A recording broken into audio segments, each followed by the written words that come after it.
Գյորջյան Կասկադ 60 ամիս փուլային վճարում բազմաթիվ առավելություններ։ Այնուամենայնիվ, քանի որ հարցին անդրադարձակ եւ հարցը վերաբերում է նաեւ օդի որակին, Տիկին Հայկազյան, մի փոքր կներկայացնեք իրավիճակը օդի որակի վերաբերյալ։ Ինչ պատկեր ունենք այս պահին։ Պարոն քաղաքապետ,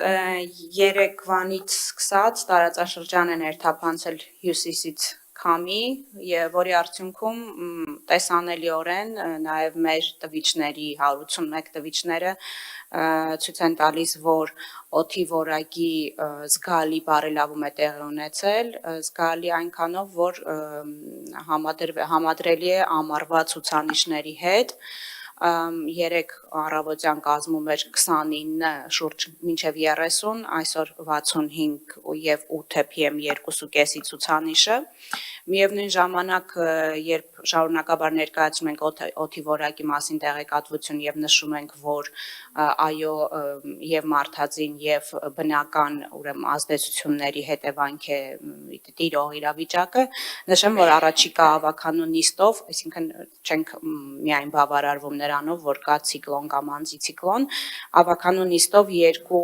ավականու որոշման մեջ լրացուցիչ փոփոխություններ ենք ներկայացնելու, նվազեցնելու մարդածին աղբյուրներից արտանետումները, մեկը վերաբերելու է ավականու 405N որոշմանը եւ լրացուցիչ սահմանափակումներ են կիրառվելու շինհրապարակների նկատմամբ եւ երկրորդը 48N ավականու որոշման մեջ լրացուցիչ փոփոխություններ են, դա պարտադիր բարեկարգման նորմերն են, որոնք կիրառելի ենք դարձնելու նաեւ հանքավայրերի վերաբերյալ։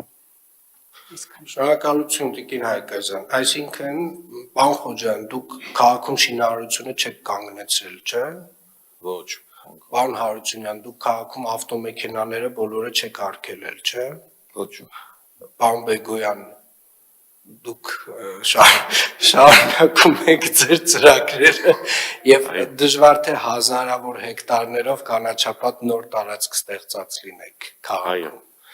Շատ լավ, հարգելի գործընկերներ, սիրելի երևանցիներ, իրականում օդի որակի խնդիրը Երևան քաղաքում մեծապես պայմանավորված է օդի ինվերսիայով, բնակլիմայական պայմաններով եւ մեր աշխարհագրական դիրքով, բայց ինչպես ճիշտ Տիկին Հայկազյանը նշում է,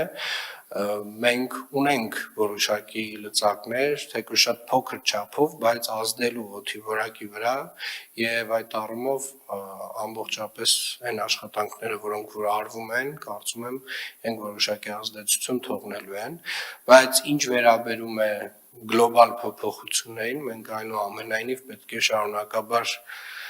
դիտարկենք մեծ ծավալով կանաչապատման աշխատանքները Երևան քաղաքից դուրս, որպեսզի կարողանանք թեկուզ որոշակի պատնեշ ստեղծել